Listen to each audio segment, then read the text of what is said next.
Olá, irmãos e irmãs em Cristo. Venho aqui hoje gravar para vocês mais um vídeo do meu canal Revelando as Profecias da Bíblia. E no vídeo de hoje é uma pregação especial. A lei dominical que falhou em 1880, que agora vai entrar em vigor no futuro. E o cenário está pronto. Por isso, venho aqui contar para vocês o que o rapaz de um canal lá de Angola, que ela vai falar e relatar sobre este documentário. Antes de eu mostrar esse assunto, eu preciso da ajuda de vocês para se inscreverem no meu canal Revelando as Profecias da Bíblia. Deixe seu like, ative os sininhos de notificações para receberem o meu vídeo. Compartilhe com o maior número de pessoas que vocês puderem o conteúdo do meu canal. Eu preciso da ajuda de vocês. Agora vamos orar para fortalecer cada vez mais a nossa fé. Querido Deus e Pai, muito obrigado por essa semana que começou com a sua bênção e que termine também com a sua bênção. Por isso, meu Deus, fique comigo, faça-me de mim o seu servo para apresentar esta lição, esse documentário para todas as pessoas, nações e línguas. Tudo isso agradeço e peço em nome do meu Salvador Jesus Cristo. Amém. Então, povo de Deus, fique com o documentário. Um bom estudo para vocês. Bem-vindo à parte 2 do Dores de Parto e Leis Dominicais. Se você não viu a parte 1, pause isto e assista ao primeiro episódio para ter o contexto. Mas se você já viu, vamos em frente e começar. Quero começar hoje perguntando-lhe um monte de perguntas e realmente quero que você pense sobre isto. Por que os adventistas do sétimo dia foram presos e colocados em grupos de trabalho forçado no final da década de 1880? Por que os cristãos, que dizem que um homem considera um dia e o outro considera outro, manteriam esses homens encadeados? Por que os cristãos, que dizem que o sábado foi abolido, ao dizer que não estamos mais sob a lei, mas sobre a graça, aprovariam leis para que esses homens sejam presos? Por que razão é que os cristãos, que dizem que a lei foi abolida, ao citar "não deixe que ninguém o julgue por causa de comidas e bebidas ou dias de sábado", acabam por julgar pessoas num tribunal civil a ponto de as fazer prender e colocar em grilhões? E por que motivo é que alguns cristãos estão ativamente a tentar não só proteger, mas também promover a reverência pelo domingo, quando muitos cristãos passaram décadas a afirmar que não importa em que dia adoramos? A sexta-feira é para os muçulmanos, sábado para os judeus, domingo para os cristãos. Leve o teu dia, certo?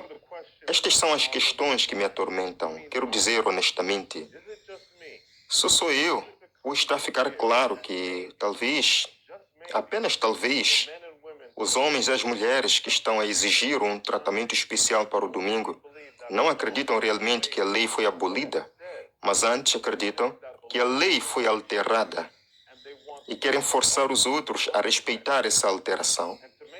E para reforçar o meu ponto, vou dar-vos 10 L's.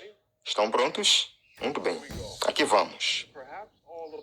Talvez todas as acusações de que os que guardam sábado são legalistas não sejam realmente legítimas.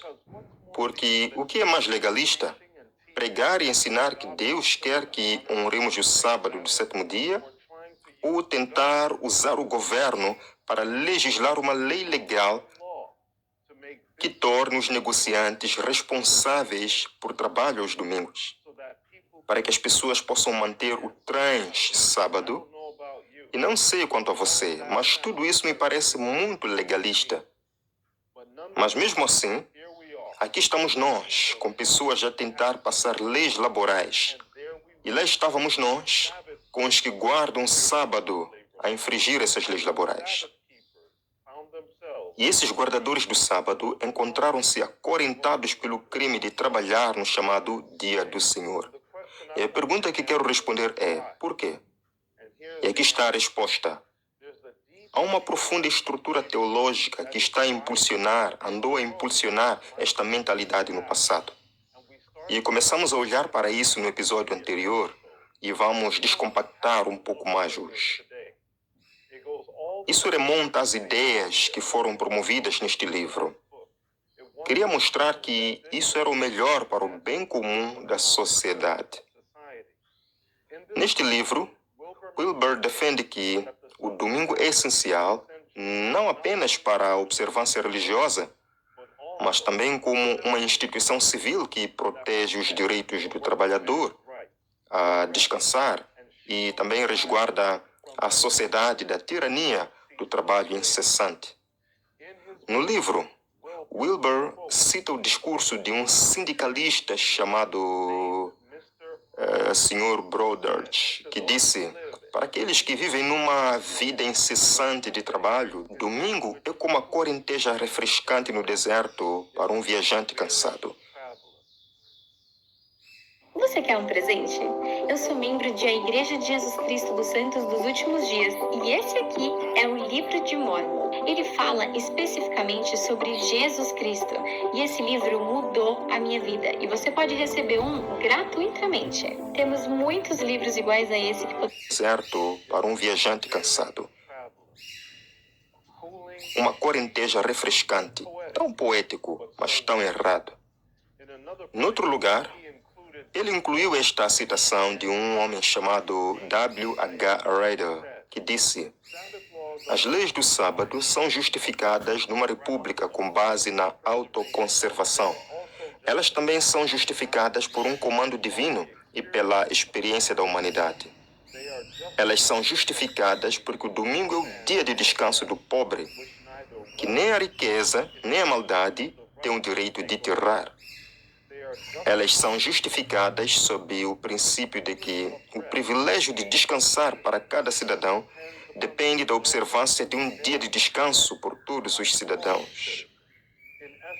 Na essência, estava-se a argumentar aqui que os domingos devem ser protegidos porque este é um dia de descanso para o trabalhador, de modo que ele não seja sobrecarregado pelas grandes empresas. Este sentimento exato foi expresso por outra pessoa muito importante durante o final do século XIX e foi nada menos que o Papa Leão XIII, de quem o Papa mais recente, Papa Leão XIV, potencialmente se inspirou. Agora, não sei quanto a vocês, mas tudo isto parece um déjà vu, mais uma vez. Na sua encíclica de 1891, Rerum Novarum, sobre o capital e, adivinha, o trabalho, o Papa Leão XIII disse o seguinte sobre os direitos laborais e o descanso dominical. Na seção 40, disse: o trabalhador também tem interesses que devem ser protegidos pelo Estado. E, antes de tudo, estão os interesses da sua alma.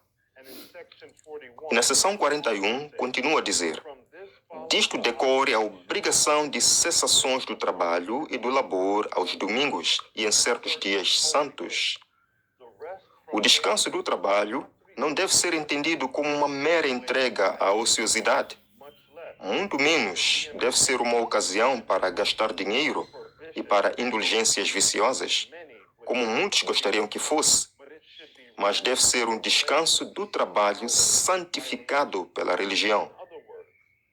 Em outras palavras, o Papa Leão XIII está argumentando que o domingo deve ser utilizado não apenas como um dia de descanso, mas que também deve ser um dia santificado pela religião. E ele disse isso ignorando o fato de que Deus não santificou o primeiro dia da semana, mas sim o sétimo dia da semana. É quase como se ele estivesse presumindo ter autoridade para mudar os tempos e leis. Todos estavam a pensar a mesma coisa. Quer fosse a nova reforma apostólica, o Papa Leão XIII, Wilbur Crafts e Henry Blair, todos estes homens e entidades do final da década de 1880 estavam a pensar a mesma coisa, que o domingo deve ser protegido em nome da religião e em nome de Deus. E hoje, os nacionalistas cristãos e o autor da seção laboral dos documentos do Projeto 2025 estão a pensar a mesma coisa. E parece que o Papa Leão XIV pode estar interessado em continuar este trabalho, porque, como este artigo menciona, o porta-voz do Vaticano, Matteo Bruni, disse que a escolha do nome Leão XIV foi uma referência clara e deliberada ao último Papa chamado Leão. Leão XIII foi eleito em 1878 e era mais conhecido pela sua encíclica de 1891, Rerum Novarum, que delineava os direitos dos trabalhadores. E lembrem-se, foram eles que trouxeram isso à tona, não eu. Acho que teremos que esperar para ver. Mas o que é mais urgente hoje é entender o que está na base de toda esta retórica passada e presente. O que realmente está a impulsionar este movimento para proteger e honrar o domingo? Para descobrir isso, vamos dar uma olhada em outra carta encíclica escrita pelo Papa Leão XIII, intitulada Immortali Dei. Esta encíclica é extremamente importante porque estabelece as bases para os princípios relacionados à imagem da besta, delineando um quadro teológico que foi adotado no final da década de 1888 por homens como Wilbur Crafts. E os mesmos princípios teológicos estão em vigor hoje. Washington, D.C. tem estado inundada com exibições traiçoeiras de vício e vaidade. A cidade está envolta na escuridão e na falta de amor. E ainda assim, é crucial reconhecer que este domínio pertence a Cristo, Rei. É nosso mandato plantar uma bandeira no coração dele, declarando a verdade de que Cristo é Rei dos Reis e Senhor dos Senhores, a quem todas as pessoas e nações devem se curvar e declarar sua fidelidade. Deveríamos ter a ambição audaciosa de reclamar Washington, D.C. para Cristo e discipulá-la para que uma vez mais ande nos caminhos de Deus. Nesta encíclica, o Papa Leão teve o seguinte a dizer sobre a relação entre a Igreja e o Estado. Uma vez houve um tempo em que os Estados eram governados pela filosofia do Evangelho. Foi então que o poder e a virtude divina da sabedoria cristã se difundiram por toda a legislação, instituições e moral do povo, permeando todas as camadas e relações da sociedade civil. E a Igreja e o Estado estavam felizmente unidos em concordância e intercâmbio amistoso de bons ofícios. Espero que esteja a perceber. É isso que estes homens estão a procurar. Uma interseção entre a Igreja e o Estado. Leão XIII prossegue dizendo: são muitos, de fato, aqueles que tentaram elaborar um plano de sociedade civil baseado em doutrinas que não são aprovadas pela Igreja Católica. Em outras palavras, na perspectiva de Leão XIII, o Estado e, por extensão, a sociedade não pode funcionar adequadamente sem as doutrinas que foram aprovadas pela Igreja Católica.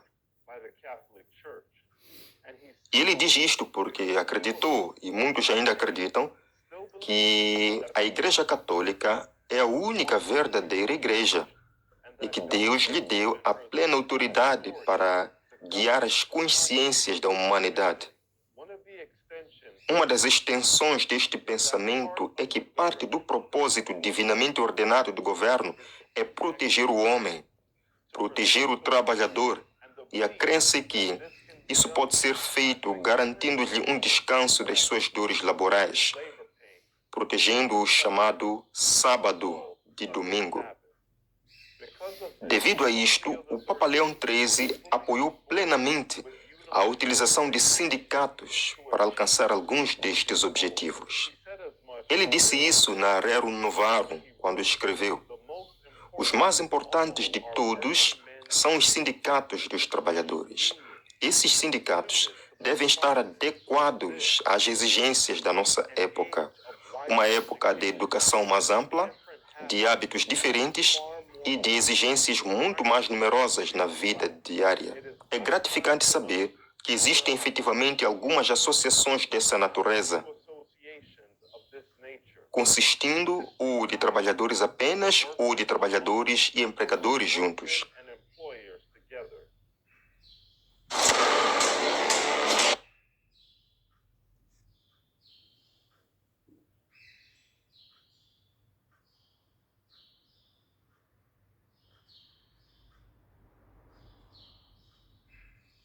Trabalhadores e empregadores juntos.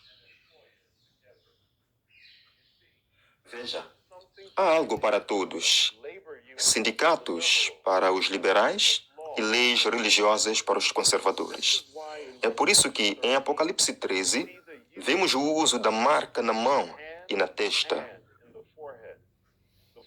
A testa representa o lobo frontal, onde as pessoas aceitarão esta lei e estes movimentos como ordenados por Deus e necessários para o bem moral da sociedade. E haverá também uma aceitação para o bem social da sociedade, que é representada pela marca recebida na mão. De qualquer forma, eventualmente haverá uma pressão unificada vindo de ambos os lados do espectro político para a legislação deste dia. De acordo com Apocalipse 13 e 16, esta unidade irá, em última instância, culminar em sinais e maravilhas que irão cimentar, ou atrevo-me a dizer, selar as decisões de homens e mulheres em todo o mundo, enquanto escolhem lados nesta guerra espiritual. No final dos anos 1800, e mesmo hoje, a Igreja Católica e muitos protestantes têm objetivos muito semelhantes e teorias e teologias similares que estão a aproximar-se cada vez mais. É por isso que Ellen White disse o seguinte no Grande Conflito: os protestantes dos Estados Unidos estarão na vanguarda ao estender as suas mãos através do abismo para agarrar a mão do espiritualismo. Eles alcançarão o abismo para entrelaçar as mãos com o poder romano. E sob a influência desta união tripla, este país seguirá os passos de Roma ao pisotear os direitos da consciência. Quero que você note o que foi dito nesta declaração. A premissa é apresentada de que não será a Igreja Católica a estender a mão aos protestantes. Mas a realidade é que serão os protestantes que se estenderão para dar as mãos e unir-se à Igreja Católica. Tudo isso vai acontecer novamente, porque também aconteceu no final do século XIX. E você pode vê-lo nesta declaração aqui do apêndice do Grande Conflito, que dá contexto aos movimentos que estavam a ocorrer naquela época. Ao falar sobre o trabalho da Associação Nacional de Reforma, diz: a teoria da reforma nacional é idêntica à do papado. Portanto, o estabelecimento da teoria da reforma nacional neste governo será apenas a configuração de uma imagem viva do papado, defendendo, como estes partidos estão, a teoria papal. Não é de admirar que estejam ansiosos para assegurar a cooperação do papado na realização de seu esquema para o sucesso. O estadista cristão é o órgão oficial da Associação Nacional de Reforma. E numa edição datada de 11 de dezembro de 1884, esse jornal disse: reconhecemos cordialmente e com alegria o fato de que, nas repúblicas da América do Sul, bem como na França e em outros países europeus, os católicos romanos são os defensores reconhecidos do cristianismo nacional e estão opostos a todas as propostas do secularismo. Sempre que estiverem dispostos a cooperar na resistência do progresso do ateísmo político, estaremos felizes em unir mãos com eles. Espero que estejas a captar o que está a ser exposto aqui. Os adventistas, no final da década de 1880, compreendiam a estrutura teológica que sustentava o movimento do domingo. Tinham uma compreensão mais profunda e elegante do que estava a acontecer do que apenas a lei do domingo em si. Eles entenderam que, por trás de tudo isto, havia uma teoria sobre a relação entre a Igreja e o Estado que havia sido estabelecida durante o governo do chamado Império Romano Santo. E agora, esta teologia falhada estava a ressurgir. E era esta teologia que estava na base do impulso pela proteção e promoção da observância do domingo. Os adventistas, no final dos anos 1800, compreendiam os perigos que estas ideias representavam, e isso levou-os a lançar uma publicação chamada The American Sentinel, que pode ser vista como o pai espiritual da revista Liberty. Na edição de dezembro de 1887 da publicação, dizia o seguinte sobre o desejo dos protestantes de cooperar com a Igreja Católica no que diz respeito à proteção e observância do sábado e de domingo. Diz: o interesse comum de todas as pessoas religiosas no sábado dominical deve tanto fortalecer a nossa determinação para trabalhar com a nossa disposição para cooperar de todas as formas com os nossos compatriotas católicos romanos. Podemos ser sujeitos a alguns desgostos nos nossos primeiros professores, e o tempo ainda não chegou em que a Igreja Romana concordará em apertar as mãos com outras igrejas como tal. Mas chegou o momento de fazer avanços repetidos e de aceitar felizmente a cooperação de qualquer forma que eles estejam dispostos a demonstrar. Isto é exatamente o que Ellen White estava a falar naquela citação sobre estender a mão e unir-se à Igreja Católica. E agora, olhem para estas declarações durante as dores de parto do final dos anos 1800, que também foram registradas no apêndice do Grande Conflito, que descrevem os movimentos da NRA como estando em perfeito acordo com a encíclica do Papa Leão XIII de 1885. Continua a dizer que, portanto, como o objetivo da Associação Nacional da Reforma é idêntico ao de Roma, só é de esperar que mostrem uma prontidão para unir as mãos com alegria. E seja o que for que o protestantismo controle o poder civil, com ou sem a ajuda de Roma, isso não será mais do que erguer uma imagem do papado.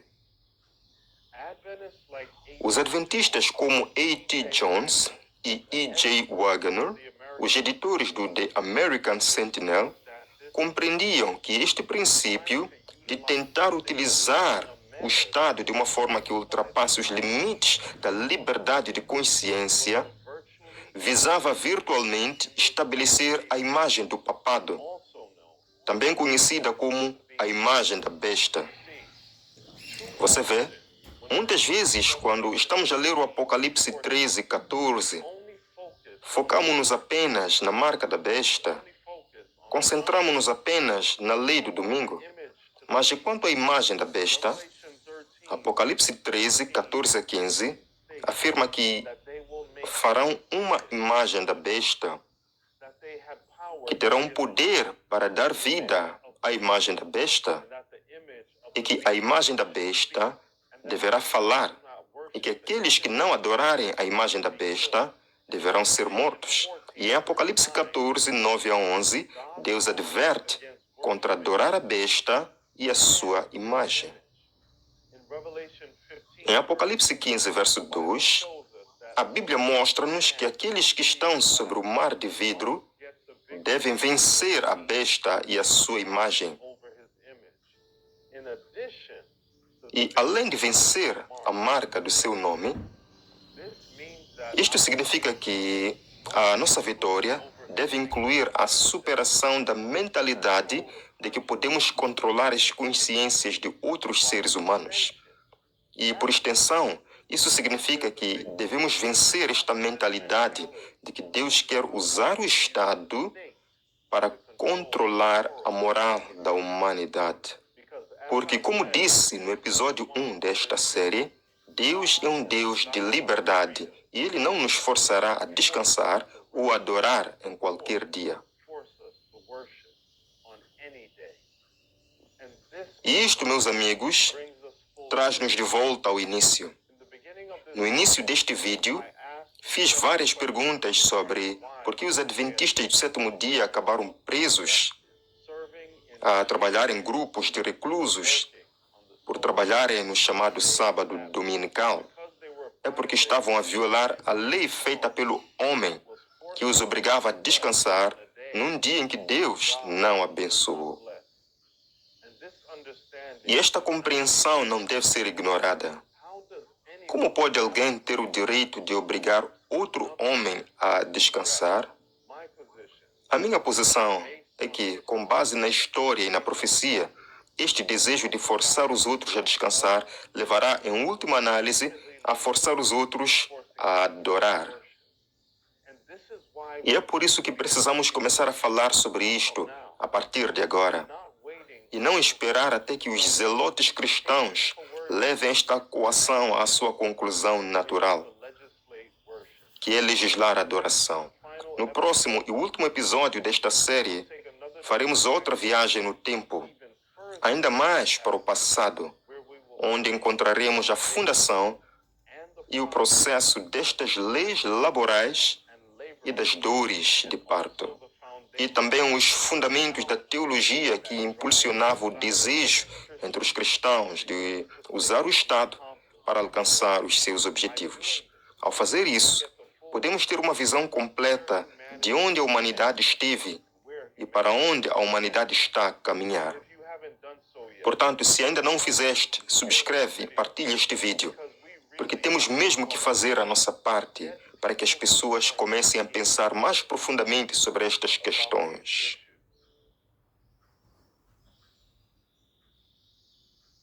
Então, povo de Deus, esse foi o documentário sobre a lei dominical que está sendo implantada nos Estados Unidos. E realmente a profecia não falha, que a profecia fala que o cordeiro que subiu da terra é os Estados Unidos da América. Vocês estão comprovando que é realmente nos Estados Unidos que vai impor o decreto dominical. Não é eu e nem os pastores que estão falando. Os fatos mostram que isso é verdade. A profecia nunca falha e nunca falhará. Por isso, vamos orar para fortalecer a nossa fé. Querido Deus e Pai, muito obrigado por esses minutos e segundos que o Senhor esteve comigo. Fez-se de mim o seu servo para apresentar essas verdades para todas as pessoas, nações e línguas. Tudo isso agradeço e oro em nome do meu Salvador Jesus Cristo. Amém. Então, povo de Deus, se inscrevam no meu canal Revelando as Profecias da Bíblia. Deixe seu like, ative os sininhos de notificações para receberem o meu vídeo e compartilhe com o maior número de pessoas que vocês puderem o conteúdo do meu canal. Preciso da ajuda de vocês. Uma ótima semana a todos e até o próximo vídeo. Tchau!